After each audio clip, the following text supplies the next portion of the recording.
There is a couple in this story who never earned what anyone would call a big income. He managed a small utility office. She cut hair. Between them, they made a modest living in an ordinary town, on an ordinary street. They drove used cars until the cars stopped running, and then they bought other used cars. And in their 50s, they owned their home outright, owned a second one, and owed nothing to anyone. Their neighbors earned more. A great many of their neighbors earned very much more. Those neighbors still had 30 more years of payments in front of them. When the couple were asked how they had done it, they did not describe a budget. They described one decision made once, a long time ago, and then never made again. That story opens a book called The Automatic Millionaire by David Bach. Its argument is short enough to say in one line, and most people refuse to believe it. You do not need a large income to build something. You need a system that does not depend on you, because there is a quiet problem with almost every money plan ever written. Every one of them asks you to decide again, every month for 30 years. And a plan that must be chosen every month is a plan that will eventually not be chosen. Willpower is not a foundation, it is weather. Bach begins somewhere very small, and the smallness is the entire point. He calls it the Latte Factor, and it has almost nothing to do with coffee. It is any small amount that leaves your hands on a schedule you never set on purpose. A few dollars a day, something you would not miss if it quietly stopped. Watch what a habit that size is actually made of. One purchase never looks like a decision. It looks like a Tuesday, but it is not one purchase. It is that purchase repeating for as long as you keep making it. Two people can earn exactly the same amount for exactly the same number of years. One of those incomes passes straight through.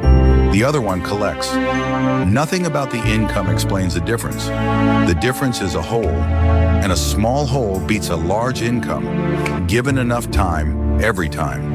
The same coin can go two ways, and the choice is made long before you notice it. It can become something that shines and then stops, or it can become something that keeps going after you stop paying attention to it. So the obvious answer is to write it all down and watch it very carefully.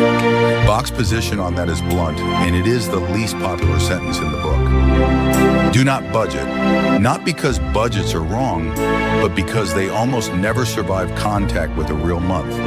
A ledger works beautifully for about 5 weeks. Then a tire goes, or a birthday lands, and the page simply stops being open. The arithmetic was never the problem. The problem was that it needed you to show up. Every system that needs you to show up is quietly waiting to fail, which brings the book to the sentence the whole thing is built on. Pay yourself first, not first among the enjoyable things. First, before the tax, before the rent, before any of it. Most people are paid, then they spend, and then they save whatever happens to survive. Bach turns that order around and takes the first slice off the top before it is ever seen. Because money you never see is money you never had the chance to spend. And the size of that first slice matters far less than most people expect it to. What matters is that it leaves before anything else gets a vote.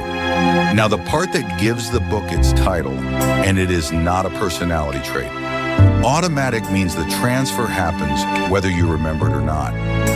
It happens on the day you are unwell. It happens on the day you are busy. It happens on the day you would honestly rather it did not. Set it once and then let it run behind a door you do not open. The same principle then handles everything else.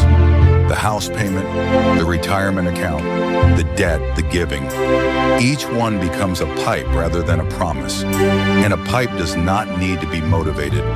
It is worth saying plainly what this is not.